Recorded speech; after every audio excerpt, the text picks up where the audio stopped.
Chiquillos, muy buenos días, espero que estén muy bien. Bienvenidos a una nueva clase de electrotecnia. Otra vez. Estuvimos viendo anteriormente ejercicios en el dominio fasorial. Me parece que hoy día es la clase 26. Estuvimos viendo ejercicios en el dominio fasorial. Pasábamos desde el dominio temporal al dominio fasorial rápidamente. Y posterior a eso, me van a disculpar, tengo la garganta un poco tocada. Y posterior a eso resolvíamos el circuito, ya de la misma forma en que lo habíamos resuelto cuando trabajábamos con corriente continua. La diferencia es que ahora estábamos trabajando en corriente alterna y al trabajar con fasores teníamos números complejos. Hoy es 25 del 10. Los circuitos que nosotros estuvimos trabajando tenían una particularidad, que tenían todos siempre una fuente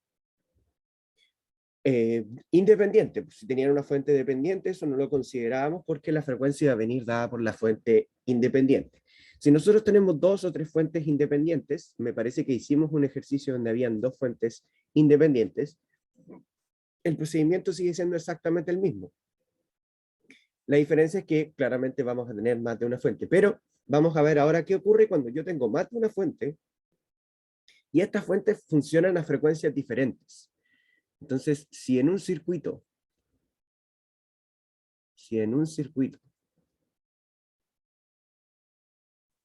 tenemos fuentes independientes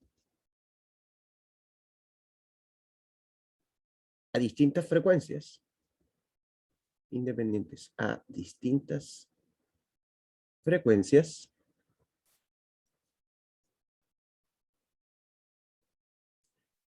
lo que debemos hacer ahí, debemos aplicar el método de superposición, que fue algo que vimos hace unas clases atrás y que señalamos que no iba a entrar en la primera prueba. No iba a entrar en la primera prueba porque en ese momento no representaba ninguna ventaja respecto a los otros métodos. O sea, trabajar con superposición, apagando cada una de las fuentes, era una forma diferente de trabajar los circuitos, se simplificaban los circuitos, pero se hacía un tanto más largo. Por lo tanto, no era tan conveniente usarlo. Sin embargo, acá sí que lo es, porque no podemos llegar a utilizar los métodos que nosotros tenemos, ya sea método de nodo o método de Myers, debido a que tenemos fuentes de distinta frecuencia. Entonces vamos a comenzar al tiro haciendo un ejercicio. Vamos a tener acá una fuente de corriente, un inductor, una resistencia, otra inductancia, un capacitor, otra fuente, y vamos a tener aquí otra fuente.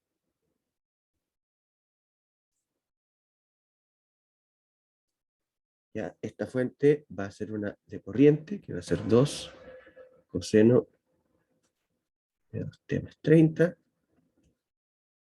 Pérez, esto es 1 henrio, 3 ohm, 2 henrios, 1/6 de faradio, 10 seno de 3t más 90.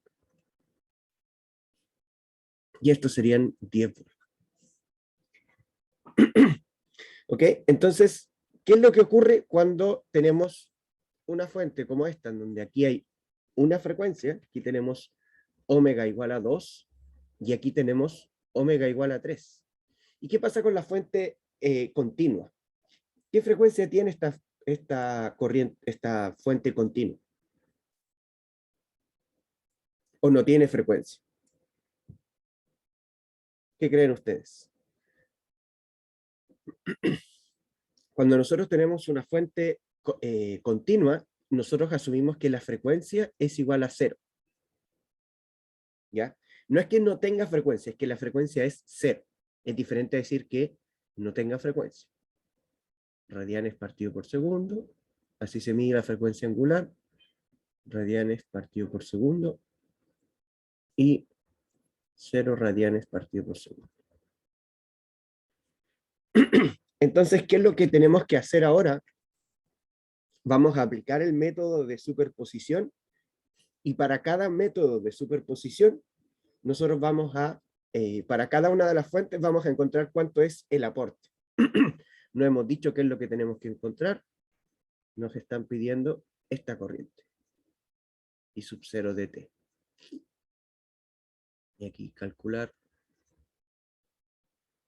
I sub 0 dt. ¿Ok? Eso es lo que nos están pidiendo. Entonces, vamos a partir primero con la fuente continua. ¿Ok? Entonces, dejando encendida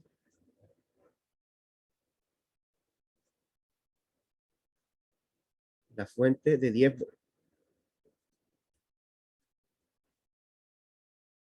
¿Qué ocurre cuando nosotros trabajamos con una fuente que es de corriente continua? Tenemos que recordar que los inductores, nosotros expresamos su impedancia o su reactancia J omega L. Mientras que, por otro lado, los capacitores, lo voy a escribir abajo, mientras que los capacitores, nosotros los expresamos como 1 partido por J omega L. Entonces teníamos el omega acá y por otro lado teníamos el omega acá. Si omega es igual a 0, esto va a implicar que la reactancia es igual a 0 ohm. Por lo tanto, es un cortocircuito. O sea, el inductor se convierte en un cortocircuito. Y nosotros reemplazamos todos los inductores por un cortocircuito. Mientras que en el caso del capacitor, como quizás ya lo predijeron, si omega es igual a 0, va a implicar que X sub C, como abajo se hace 0, 1 partido en 0, nosotros podemos decir que tiende al infinito, ohm, y esto implica que sería un circuito abierto. Un circuito abierto. Por lo tanto, lo que va a ocurrir con los inductores y los capacitores es que al momento de nosotros trabajar con una fuente de corriente continua, el inductor se va a convertir en un cortocircuito y el capacitor se va a convertir en un circuito abierto. Esto es en estado estable. En rigor, cuando uno recién conecta la fuente, ocurren una serie de fenómenos con el inductor y el capacitor, se tienen que cargar, entre otras cosas, cosas que no se ven en este curso, pero finalmente, después de transcurrido un tiempo, que va a depender de las características de los elementos, después de transcurrido un tiempo, estos elementos se comportan de esa forma, o sea, un inductor pasa a ser un cortocircuito y un capacitor pasa a ser un circuito abierto. ¿Ya? Además, recordemos que vamos a poner aquí un recordatorio. Recordemos que la fuente de corriente, al apagar, también queda como un circuito abierto. ¿Ya? Porque tenemos que hacer que la corriente sea 0. Mientras que la fuente de tensión, al apagar, va a quedar como un cortocircuito, ¿ya? En donde la corriente puede no ser 0, pero la tensión es 0. Por lo tanto, el circuito que nos va a quedar, voy a copiar todo esto para no tener que dibujar tanto. Sería ahí, creo que ahí está todo. Lo que se haya copiado adicional, me falta esto. Lo que se haya copiado adicional después lo podemos borrar. Borramos con este, ¿cierto? Sí. Entonces, ¿qué es lo que va a ocurrir con las fuentes? La fuente de corriente la vamos a reemplazar por un cortocircuito, o sea, perdón, por un circuito abierto. Eso es como que no se borra. Bueno, vamos a hacer eso. La fuente de tensión, nosotros la vamos a reemplazar por un cortocircuito, y los inductores y capacitores también los vamos a reemplazar. Este va a ser el que me va a servir, así que este es el que voy a copiar y pegar para después no tener que hacer esto.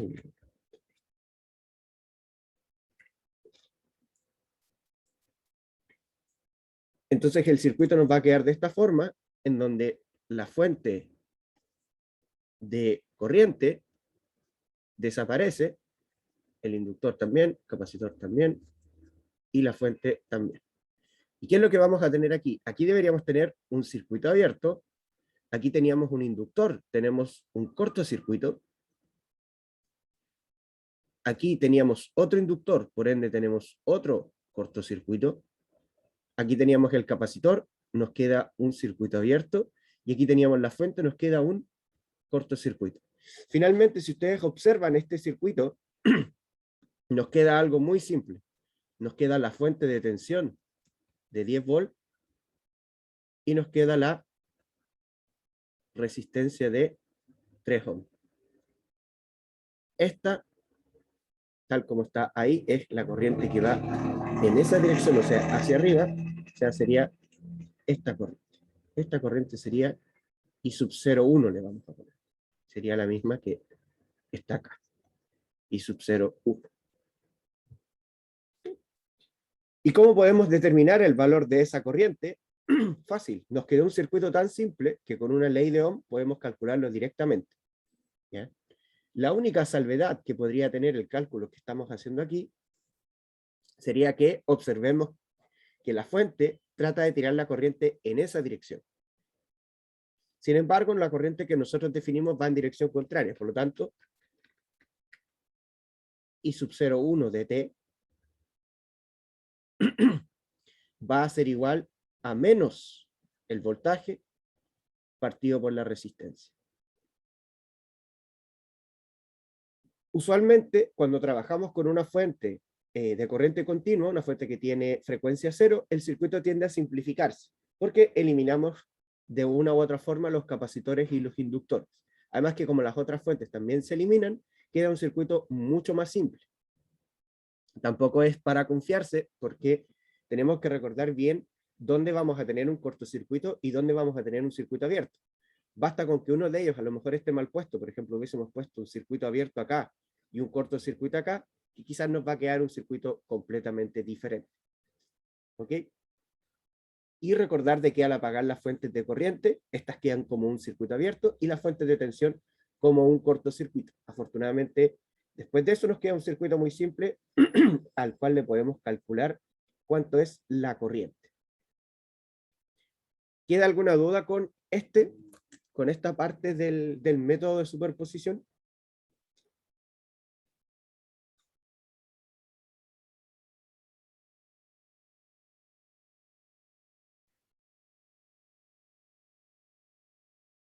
Aquí vamos a dejar eso. Otra vez. Oh, se quedó pegado el Word.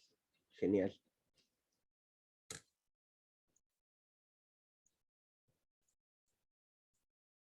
Muy bien.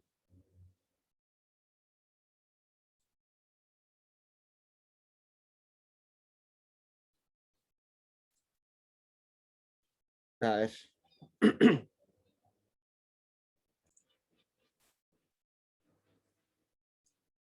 Entonces, ahí nosotros dejamos encendida, ups, eso no era, dejamos encendida la fuente de 10 volts.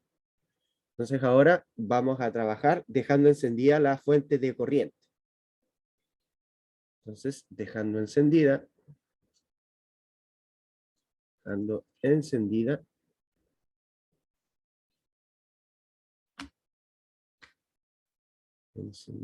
la fuente de corriente. Fuente de corriente. Si dejamos encendida la fuente de corriente, en este caso, omega de la fuente de corriente era igual a 2. No se copió. Ya, no importa. Tomemos de nuevo esto. Si dejamos encendida solo la fuente de corriente, omega va a ser igual a 2. Por lo tanto, esta cosa no funciona tan bien como el...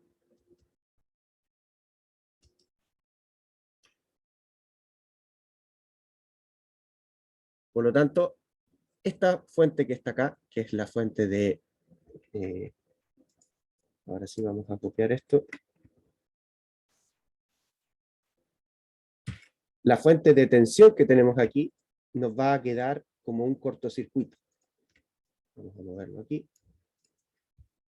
Esta fuente nos va a quedar como un cortocircuito. Entonces la hacemos desaparecer. Esta fuente se mantiene. Y la fuente de tensión continua también se queda como un cortocircuito. Por lo tanto, aquí vamos a tener un cortocircuito y aquí vamos a tener otro cortocircuito. Y ahora tenemos que ver cómo nos quedan los valores de la inductancia y de la capacitancia.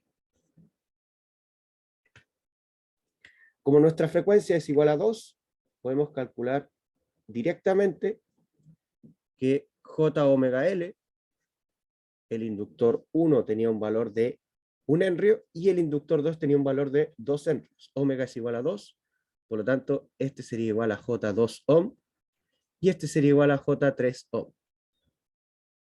No teníamos para qué ponerlo aquí. Mientras que en el caso del capacitor, valía 1/6 de faradio y la frecuencia es 2, por lo tanto, nos queda menos J3 ohm. La fuente tenía un valor de 2 y un ángulo de 30. Entonces nos queda 2, ángulo de 30 en amperes. Y la corriente es la que circula en esta dirección. Ese es el circuito que nosotros tenemos. Ahora, antes de comenzar a resolverlo todo, tenemos que notar algo. Esta impedancia que está acá tiene, entre comillas, en paralelo, un cortocircuito, que sería todo esto que está acá. Cuando yo tengo una impedancia en paralelo con un cortocircuito, el equivalente es 0. Eso lo vimos en una clase de resistencias, pero si yo hago el paralelo entre menos 3J ohm en paralelo con una impedancia de 0 ohm, eso implica de que la impedancia equivalente es igual a 0 ohm. Por lo tanto, este circuito yo lo puedo volver a dibujar teniendo, y me va a quedar la fuente de corriente, sería 2 ángulo de 30, el inductor, que ahora lo podemos dibujar de hecho por una cajita, la resistencia, nos queda el otro inductor y aquí nos va a quedar el cortocircuito de la impedancia equivalente. Sería J2 ohm, J3 ohm y este sería 3 ohm. Y este sería la corriente I sub 02, que sería el aporte de la segunda fuente. Y esto nos simplifica bastante el trabajo porque ahora tenemos que analizar un circuito que tiene solo 2 mallas y además de tener 2 mallas, el circuito tiene una fuente de corriente independiente. Por lo tanto, el hacerlo por mallas va a ser bastante sencillo. Vamos a I1, I2. Entonces, para en el caso de I1, sabemos que I1 inmediatamente va a tomar el valor de 2 ángulo de 30, porque es un caso particular. Ah, y me faltó definir cuánto es I sub 0, I sub 0 en este caso, I sub 0,2, I sub 0,2 respecto a las corrientes de malla va a ser igual a I2 menos I1, porque es la corriente que está circulando en la resistencia de 3 ohm y la corriente que va hacia arriba. Para el caso de I2 tenemos 3 factor de I2 menos I1 más J3 de I2. Eso es igual a 0. Podemos despejar esta ecuación y nos queda menos 3 de I1 más 3 más J3 I2 es igual a 0. El valor de I1 ya lo tenemos, por lo tanto no va a ser necesario que planteemos ningún sistema de ecuaciones. Este sería 1 y este sería 2. Entonces, reemplazando 1 en 2, vamos a tener, vamos a bajar un poquito, vamos a tener entonces menos 3 multiplicado por 2, ángulo de 30 grados, más 3 más J3 y 2 es igual a 0. Esto va a implicar finalmente que I2 va a ser igual. 3 por 2 me da 6, como está negativo pasa al otro lado positivo, así que sería 6 ángulo de 30 dividido por 3 más J3. Eso me va a dar I2. Esto lo llevamos directo a la calculadora, aunque podríamos pasar el número que está arriba, o sea, el número que está abajo a su forma polar, y de ahí hacerlo manualmente, que quizás podría ser algo más sencillo. No olvidemos, como este yo lo abro y reabro, cambiar la calculadora, vamos acá a Mode, la ponemos que esté en grados, le ponemos el formato polar, y le ponemos que nos aproxime. Con eso estamos ok. Y ahora lo que podemos hacer, 3 más 3i, y si le damos Enter, como tenemos que la calculadora trabaje todo en forma polar, me va a entregar cuál es la forma polar de este número, inmediatamente. ¿Ok? Entonces así no tengo que meter todo el número a la calculadora, aunque también podría ser. Entonces esto va a ser igual a 6 ángulo de 30 dividido por 4,24. Vamos a aproximar hasta ahí. Vamos a dejar 4 decimales después de la coma, ángulo de 45. Esto va a implicar que I sub 2 va a ser igual. Entonces, ahora tenemos 6, el ángulo estaba acá, ángulo de 30, dividido por la última respuesta que teníamos. Y finalmente nos queda 1,4142, ángulo de menos 15 grados. Ese sería nuestro I2.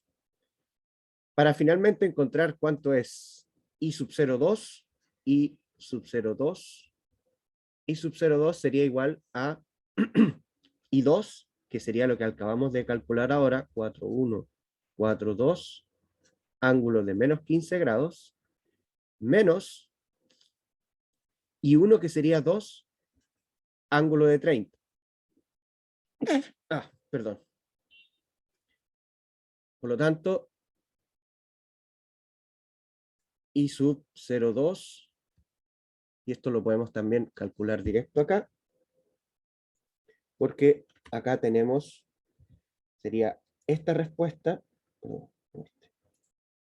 la última respuesta que obtuvimos, que era I2 menos 2 ángulo de 30. Y ahí obtenemos una respuesta muy similar en cuanto a su magnitud, pero lo que cambió drásticamente es el ángulo. 1,4142, ángulo de menos 105. Y esto en amperes. Entonces ahí calculamos directamente cuánto es el aporte I sub 0, I sub O2.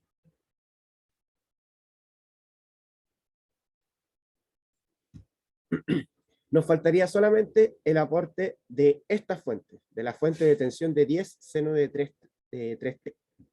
Entonces, vamos a mover este circuito que yo tengo acá. Y ahora voy a subrayar, y vamos a dejar encendida la fuente de voltaje sinusoidal. Entonces, dejando encendida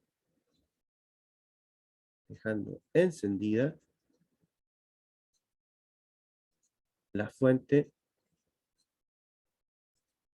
de voltaje, o le vamos a poner, para hacer más corto, de voltaje alterno. ¿Ok? Esto lo podemos bajar un poquito para que no quede tan justo ahí. Entonces, si dejamos solamente encendida la fuente sinusoidal,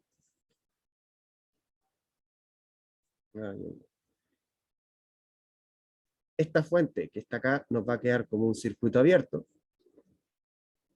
Circuito abierto. Ahora en este caso, la frecuencia con la que nosotros vamos a trabajar es igual a 3. Recordemos que aquí arriba la frecuencia era 3. Vamos a ponerle la unidad a las frecuencias. Radianes partido por segundo. Aquí no la pusimos. Y acá radianes partido por segundo. 3, y esta impedancia que estaba acá tenía un valor de 1, por lo tanto, acá nos va a quedar 3J3 ohm. Esta impedancia que estaba acá tenía un valor de 2, según lo que teníamos acá. Y como tenía un valor de 2, acá nos va a quedar J6 ohm.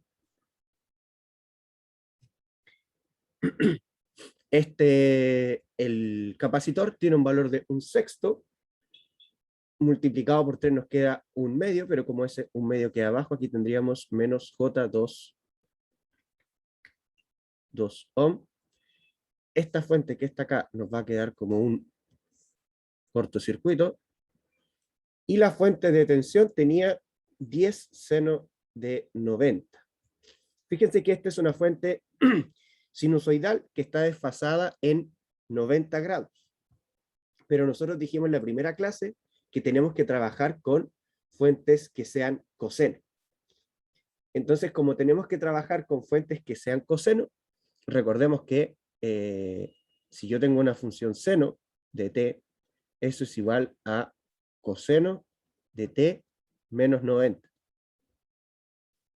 Eso lo vamos a dejar ahí como el dato que hay que recordar.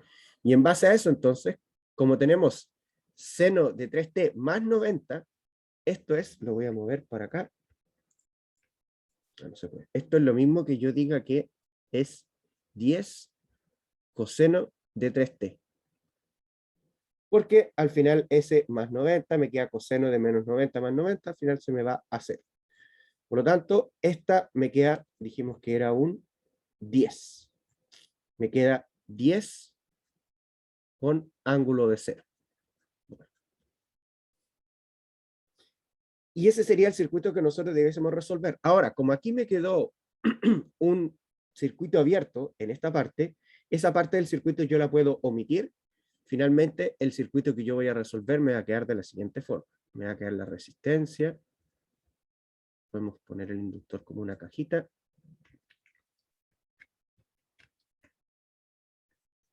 Inductor como una cajita.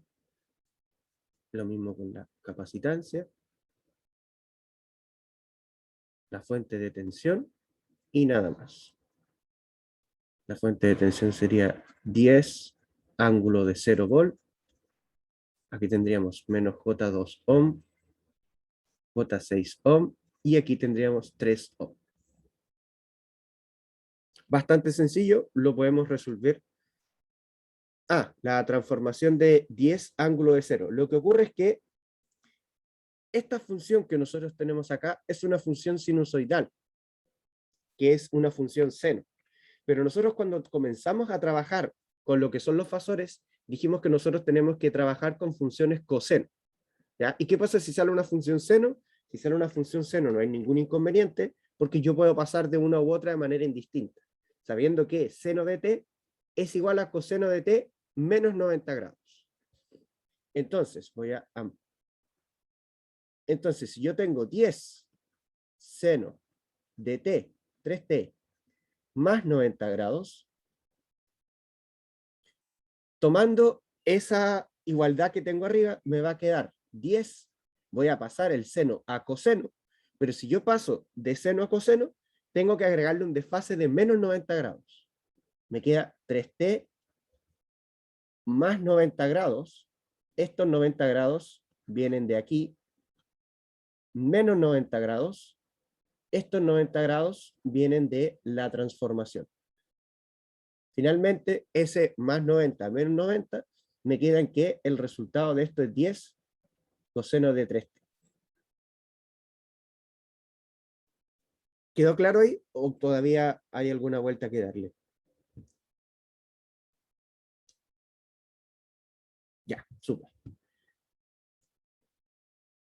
Este paso hay que hacerlo cada vez que la función, lo voy a anotar con rojo por si acaso, cada vez que la función sea coseno, cada vez que tenga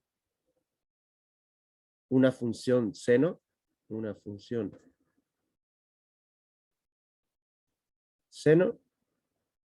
debo pasarla a coseno. Debo pasarla a coseno. ¿Y cómo la paso a coseno? Con esa expresión que está ahí. ¿Por qué? Porque cuando nosotros comenzamos a trabajar con fasores, como les decía recién, hicimos toda la transformación y todo el análisis basándonos en la función seno, o sea, en la parte real de la identidad de Euler. Si nosotros nos hubiésemos basado en la parte imaginaria, que también se puede hacer, todo habría tenido que ser entonces función seno. Pero al fin y al cabo, no es relevante haberlo hecho con la parte imaginaria y la parte real, porque pasar de un seno a un coseno es directo. Lo importante es siempre es ser consecuente. O sea, si yo elijo la parte real, todas mis funciones tienen que ser coseno. Si elijo la parte imaginaria, todas mis funciones van a tener que ser seno.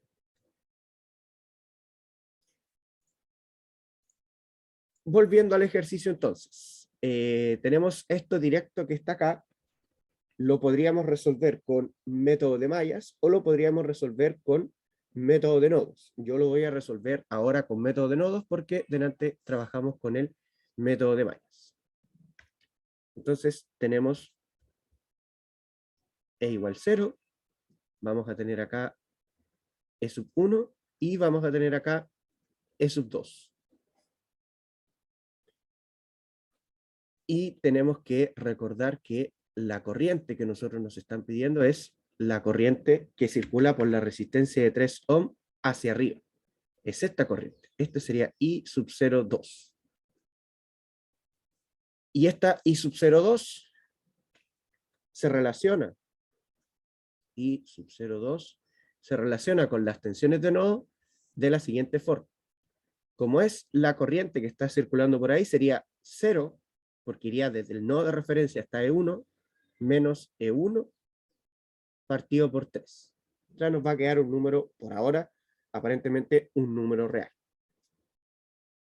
dependiendo del valor que tenga E sub 3. Entonces comenzamos el análisis y decimos, ok, tenemos E sub 1, que es el nodo que está ahí en medio. Para E sub 1 vamos a tener E sub 1 menos 0 partido en 3 más E sub 1 menos E sub 2 partido en J6. Eso es igual a 0. Bastante rápido. Podemos agrupar. E sub 1 va a ser factor de 1/3 más 1 partido en J6 menos E sub 2, que es 1 partido en J6, es igual a 0. Ahí tenemos nuestra primera ecuación. La segunda ecuación, que va a ser E sub 2, tenemos un caso particular en donde tenemos una fuente de tensión conectada entre un nodo de no referencia y el nodo de referencia, que se puede ver ahí, cosa que no ocurría originalmente. Pero aquí fíjense en un detalle, la parte negativa de la fuente está conectada al nodo de no referencia y el nodo de referencia está conectada a la parte positiva. Por lo tanto, E sub 2 va a ser igual a menos 10 ángulo de 0. Eso es porque, voy a borrar aquí a ver si se ve un poquito más claro, la parte negativa de la fuente, ahí sí, está conectada al nodo de no referencia, o sea, la parte negativa está conectada a E sub 2, mientras que la parte positiva o el terminal positivo está conectado al nodo de referencia e igual a 0. Finalmente, E sub 2 me queda igual a menos 10. ¿Okay? Esa es una sutileza que hay que tener clara para no llegar y plantear E sub 2 igual a 10, que va a cambiar todo el resultado. Esta sería mi ecuación 2. Lo mismo que hicimos anteriormente, vamos a reemplazar la ecuación 2 en la ecuación 1 para encontrar directamente las tensiones. Entonces, en este caso nos quedaría nuevamente E sub 1, factor de 1/3 más 1 partido en J6. Ahora, este menos, con el menos que está acá, se me va a convertir en más, 10 ángulo de 0, factor de 1 partido en J6, igual a 0. Y lo que nosotros necesitamos encontrar es E sub 1. Por lo tanto, E sub 1 me va a quedar igual a menos 10 ángulo de 0 multiplicado en 1 partido en J6, y esto dividido por 1/3 más 1 partido en J6. ¿Qué podemos hacer ahora? Para no complicarnos con signos positivos o negativos, podemos llevarlo directamente a la calculadora. También podríamos desarrollar un poquito más esta ecuación para poder llegar a algún resultado, entre comillas, más rápido, pero como la ecuación es sencilla de implementar en la calculadora, no deberíamos tener ningún problema. Entonces, primero abrimos los paréntesis que corresponden a lo que queremos dividir. Abrimos otro paréntesis para lo que es el número complejo en su forma polar, sería menos 10, y el ángulo sería 0. Esto estaría multiplicado por 1 dividido en... Oh, ¿qué pasó acá? En 6i. Ahí tendríamos la parte de arriba, y abajo tendríamos una suma de números complejos, sería 1 dividido en 3, y en la otra sería 1 dividido en 6j. La ventaja que tiene esto es que me muestra lo que está acá para asegurarme que yo realmente esté haciendo la operación que necesito realizar. Aquí, en esta parte de la calculadora, yo puedo comprobar si efectivamente lo que se está realizando la operación que yo efectivamente quiero hacer, comparando esto con lo que tengo acá. Fíjense que acá menos 10 ángulo de 0 se está multiplicando por 1 partido por i, sería el que está abajo, multiplicado por 6. Y fíjense cuál es el detalle. Aquí, donde no ocupé bien los paréntesis, no me está multiplicando este número por 1 partido por J6, me está multiplicando este número por 6 completo. Es un detalle minúsculo quizás, pero que cambia el resultado sin lugar a dudas. Entonces lo que yo debía haber hecho es este I6, ponerlo entre paréntesis también. Logran ver cuál es el detalle que tiene esta ecuación y que ocurre lo mismo abajo.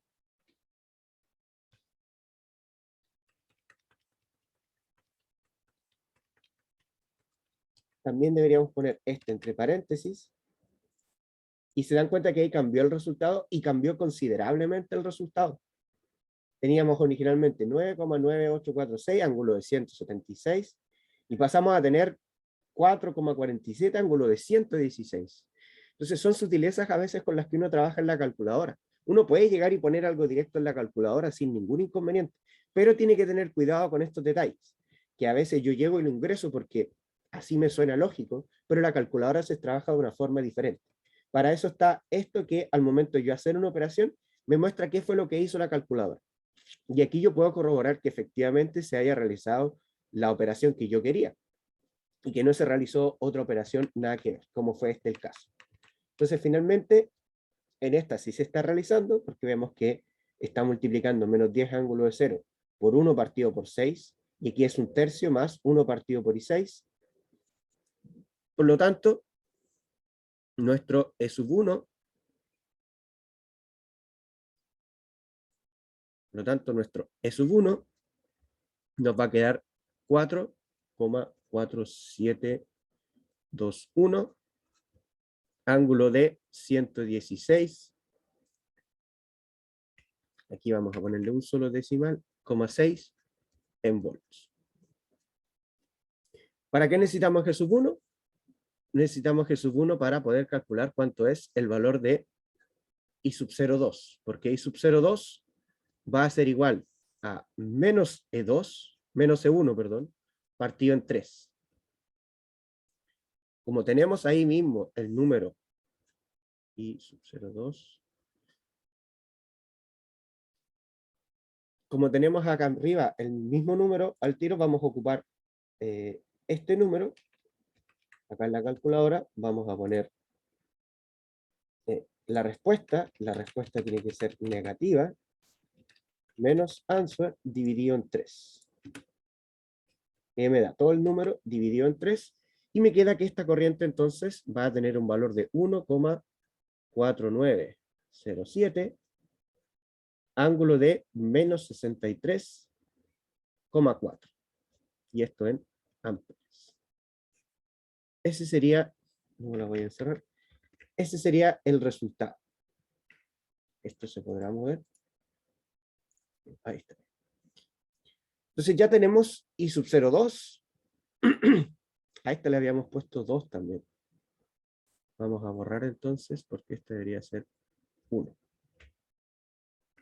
Si no nos vamos a confundir en algún momento.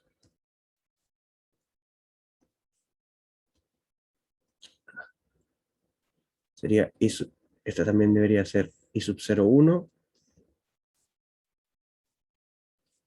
I sub 0,1. I sub 0,1. Y aquí me quedan 2. S y S. I sub 0,1 y sub 0,1. Ok. Entonces tenemos I sub 0,1. Creo que el error vino abajo.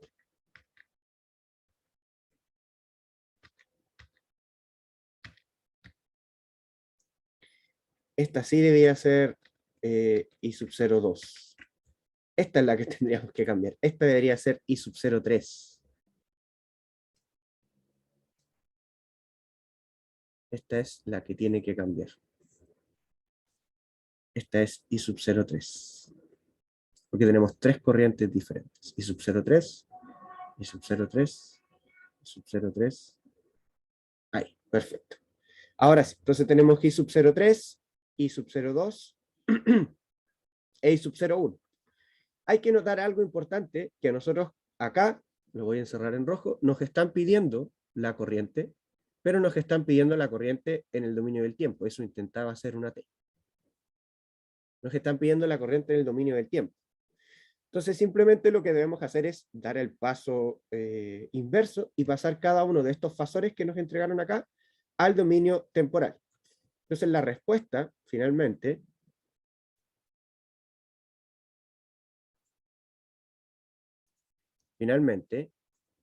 I sub 0 de t va a ser igual a I sub 0,1 más I sub 0,2 más I sub 0,3. I sub 0 de t va a ser igual. Vamos a ir viendo cada uno de las respuestas que obtuvimos. I sub 0,1 vimos que era menos 10 partido en 3. Entonces vamos a tener menos 10 partido en 3. I sub 0,2 es 1,4142. Sería más 1,4142 coseno de 2t, y la menos 105, el ángulo, menos 105. Y la última respuesta la tenemos acá, sería más 1,4907 coseno de 3t menos 63,4. Y esto estaría todo en amperes. Y ahí hemos encontrado cuánto era la corriente original que nos estaban pidiendo en el dominio del tiempo. Para eso tuvimos que aplicar el método de superposición. Y con el método de superposición, encontrar cuánto era cada uno del aporte de las corrientes. ¿Alguna duda, chiquillos? ¿Algo que no haya quedado tan claro?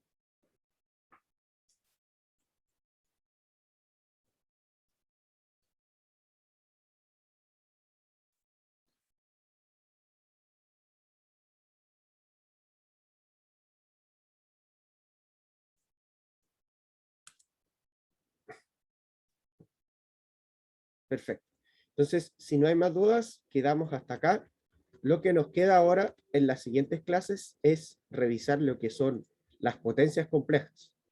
Estuvimos hablando ya de cómo resolver los circuitos, pero ahora viene la parte de calcular las potencias. Y aquí la cosa cambia un tanto respecto a cuando lo vimos en corriente continua, porque en corriente continua, voltaje, corriente, multiplicamos, listo, tenemos la potencia. Pero en este caso, como estamos trabajando con números complejos, vamos a tener tres potencias diferentes. Entonces, el día miércoles las vamos a analizar, las vamos como a desglosar, explicar qué es lo que es cada una, para después empezar a hacer ejercicios ya con cálculos de cada una de esas distintas potencias. ¿Ya? Así que, sin más dudas, chiquillos, quedamos hasta acá. Que tengan una muy buena semana y nos vemos el día miércoles. Chao, chao, que estén muy bien. Cuídense.